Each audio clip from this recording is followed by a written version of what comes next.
पृथ्वीराज चौहान नाम तो सुना होगा।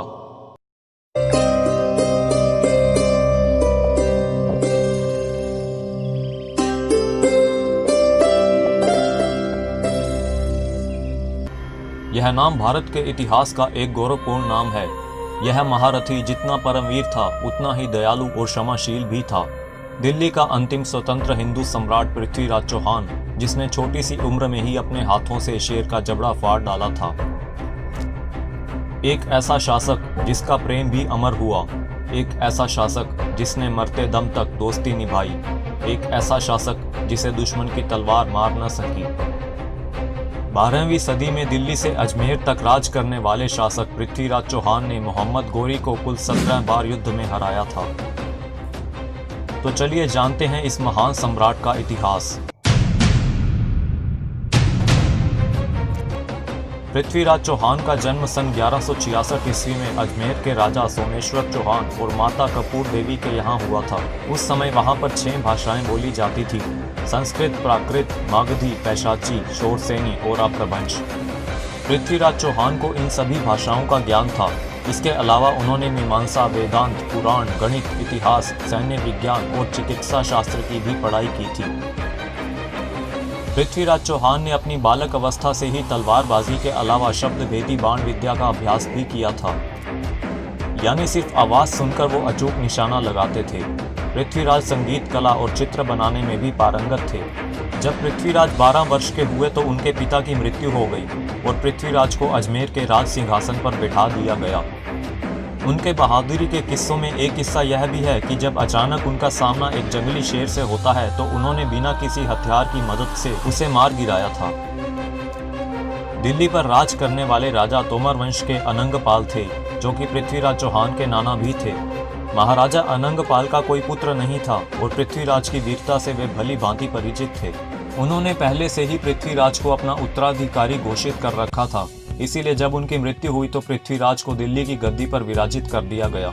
उस समय पृथ्वीराज किशोर अवस्था में ही थे, मगर पृथ्वीराज ने अपने राज कौशल व साहस का परिचय देते हुए अपने राज्य का विस्तार करने के लिए आसपास के छोटे छोटे राज्यों को अपने राज्य में मिलाया। गुजरात में उस समय चालुक्य नरेश भीमदेव का राज था। पृथ्वीराज को बालक समझ उसने नागौर पर आक्रमण करने का निश्चय कर लिया था। जब पृथ्वीराज को पता चला कि चालुक्य नरेश नागौर पर अपना अधिकार करना चाहते हैं, तो उन्होंने भी अपनी सेना को युद्ध के लिए तैयार रहने के लिए कहा। नागौर के किले के बाहर भीमदेव के पुत्र जगदेव का पृथ्वीराज चौहान से भीषण संग्राम होता है, मगर पृथ्वीराज के साथ इस युद्ध में जगदेव की सेना ने घुटने टेक दिए। फलस्वरूप उसने पृथ्वीराज के साथ संधि कर ली और पृथ्वीराज ने उसे जीवन दान देकर उसके साथ वीरतापूर्ण व्यवहार किया। पृथ्वीराज रासों के अनुसार उन्होंने मात्र 13 वर्ष की उम्र में ही भीमदेव को हरा दिया था। राजा भीमदेव इतना शक्तिशाली था कि उसने मोहम्मद गोरी को माउंट आबू के पास कयादरा के युद्ध में पराजित करके भगा दिया था, जो कि सन 1178 ईस्वी में लड़ा गया था। इस युद्ध के बाद गोरी समझ चुका था कि वह भारत पर सिंध व मुल्तान के रास्ते आक्रमण नहीं कर सकता, इसीलिए उसने पंजाब के रास्ते आक्रमण करने की तैयारी शुरू कर दी थी। पृथ्वीराज चौहान ने बुंदेलखंड के राजा परमद्रिदेव को हराकर अपने साम्राज्य के अधीन कर लिया था। इस युद्ध में कन्नौज के राजा जयचंद ने परमद्रिदेव का साथ दिया था। राजा परमद्रिदेव के दास के पुत्र आला और उदल नाम के 2 वीर इसी युद्ध में लड़े थे। पृथ्वीराज चौहान ने और बहुत से विजय अभियान चलाए और दिल्ली का नव निर्माण भी किया। पृथ्वीराज चौहान ने पिथौरागढ़ के किले का निर्माण भी पूरा करवाया। इस कारण उन्हें राय पिथौरा भी कहा जाता है।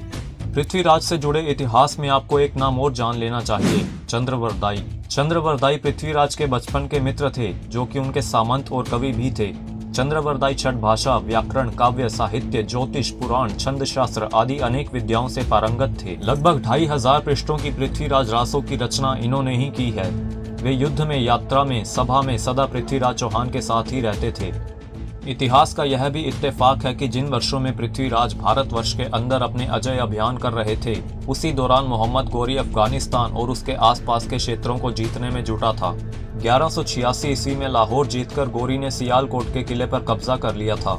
जाहिर है उसकी नज़र दिल्ली पर थी, लेकिन पृथ्वीराज चौहान जैसे प्रतापी राजा से सीधे सीधे टकराने की हिम्मत वो नहीं कर पा रहा था।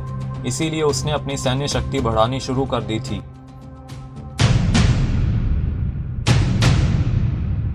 पृथ्वीराज और गोरी के भीषण युद्धों के बारे में जानने से पहले इतिहास में प्रसिद्ध पृथ्वीराज और संयोगिता की प्रेम कहानी के बारे में जान लेते हैं।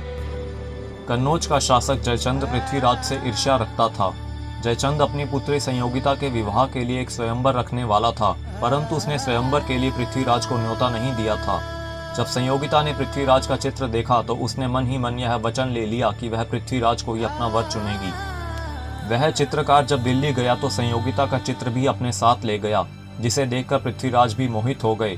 दोनों ने पत्रों के माध्यम से एक दूसरे से विवाह करने की ठान ली थी और जयचंद पृथ्वीराज से इस कदर ईर्ष्या रखता था कि उसने स्वयंवर में एक द्वारपाल की जगह पृथ्वीराज की मूर्ति खड़ी कर दी थी।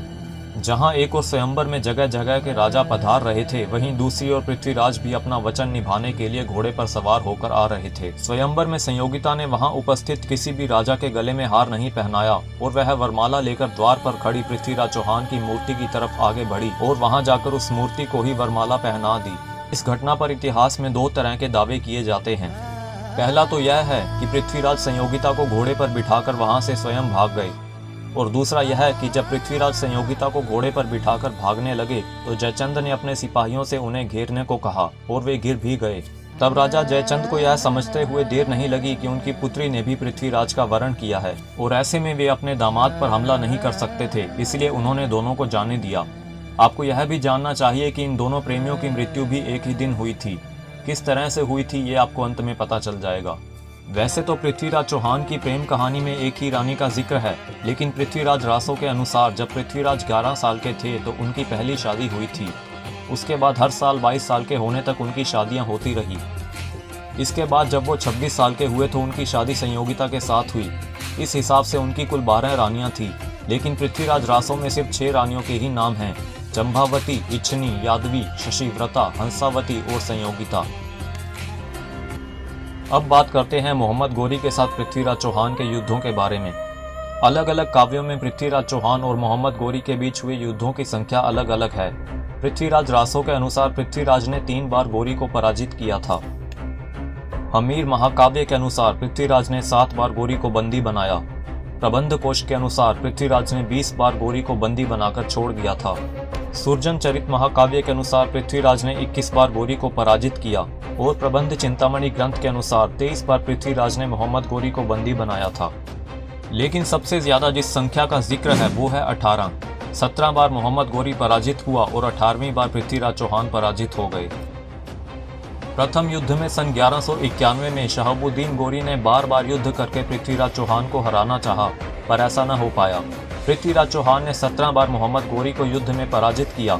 17वीं बार भागते हुए गोरी को पृथ्वीराज की सेना ने अपने कब्जे में भी ले लिया और पृथ्वीराज के सामने पेश कर दिया। गोरी बहुत चालाक था, या यूं कहें कि अपने वचन से टलने वाला कायर था। उसे पता था कि भारत के वीरों में जितनी वीरता होती है उतनी ही दयालुता भी होती है। उसने पकड़े जाने पर पृथ्वीराज से माफी की मांग की और आगे से दिल्ली पर नजर भी उठाकर नहीं देखेगा, इस तरह की कस्में खाई और पृथ्वीराज ने उसे छोड़ दिया। इसके बाद अगले 1 वर्ष तक गोरी ने अपनी सेना की तादाद में बढ़ोतरी की और रात के समय में पृथ्वीराज पर दूसरा आक्रमण किया और मारकाट मचाने लगा। इतिहास में कुछ जगह मिलता है कि तराइन के दूसरे युद्ध का कारण जयचंद था, जिसने दूत भेजकर मोहम्मद गोरी को सैन्य सहायता देने का आश्वासन दिया था। सन 1192 ईस्वी के इस युद्ध में पृथ्वीराज की हार हुई। पृथ्वीराज और चंद्रवरदाई दोनों को बंदी बना लिया गया। मोहम्मद गोरी ने पृथ्वीराज की दोनों आंखें गर्म सलाखों से फुड़वा डाली, फिर भी पृथ्वीराज ने हार नहीं मानी। पृथ्वीराज ने चंद्रवरदाई द्वारा गोरी के कानों में यह बात डलवा दी थी कि पृथ्वीराज शब्द भेदी बाण चलाते हैं। इसके बाद गोरी ने पृथ्वीराज को उनकी इस कला के प्रदर्शन करने के लिए बुलाया। जहां पर पृथ्वीराज कला का प्रदर्शन करने वाले थे वहां पर गोरी भी मौजूद था। गोरी को मारने की योजना पृथ्वीराज ने चंद्रवरदाई के साथ मिलकर पहले ही बना ली थी। जैसे ही महफिल शुरू होने वाली थी, चंद्रवरदाई ने काव्यात्मक भाषा में कुछ लाइनें बोली।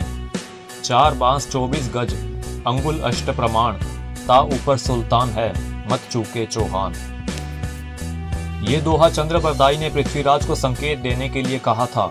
जैसे इस दोहे को सुनकर मोहम्मद गोरी ने शाबाश बोला, वैसे ही दोनों आंखों से अंधे हो चुके पृथ्वीराज चौहान ने शब्द भेदी बाण चलाकर मोहम्मद गोरी को मार डाला। इसके बाद उसी समय पृथ्वीराज और चंद्रवरदाई ने एक दूसरे की हत्या कर दी। इस प्रकार पृथ्वीराज ने अपने अपमान का बदला ले लिया।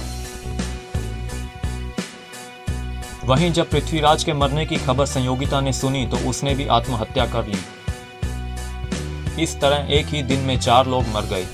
एक शासक मर गया, एक शत्रु मर गया, एक मित्र मर गया और एक प्रेमी पत्नी ने अपनी जान दे दी। आपको बता दें कि अफगानिस्तान के गजनी शहर के बाहरी क्षेत्र में पृथ्वीराज चौहान की समाधि आज भी है। अफगानिस्तान में 800 साल से राजपूत शासक पृथ्वीराज चौहान की समाधि को शैतान बताकर और उसे जूते मारकर अपमानित करते हैं। परंतु फूलन देवी की हत्या करने वाले शेर सिंह राणा को जब इस बात का पता चला तो उन्होंने किसी भी तरह पृथ्वीराज चौहान की अस्थियों को भारत में लाने की ठान ली। सन 2004 में वे तिहाड़ जेल से भाग गए और बड़ी मशक्कत के बाद लगभग 1.5 महीने अफगानिस्तान में उस जगह को ढूंढकर वे महान अंतिम हिंदू सम्राट की अस्थियां भारत ले आए। उन्होंने इस घटना का वीडियो भी जारी किया था। उन्होंने अपने इंटरव्यू में साफ साफ बताया था कि किस कदर वे तालिबानियों के गढ़ में जाकर पृथ्वीराज चौहान की अस्थियां भारत लाने में सफल हुए।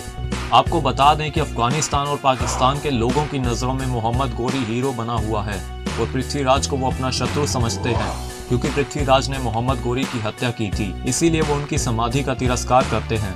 मगर असलियत में ये महावीर योद्धा अत्यधिक साहसी, दयालु और दरियादिली था, जिस पर भारत की मिट्टी सदैव मान करती रहेगी। जानकारी अच्छी लगी हो तो वीडियो को लाइक और चैनल को सब्सक्राइब करना मत भूलिएगा। Thanks for watching.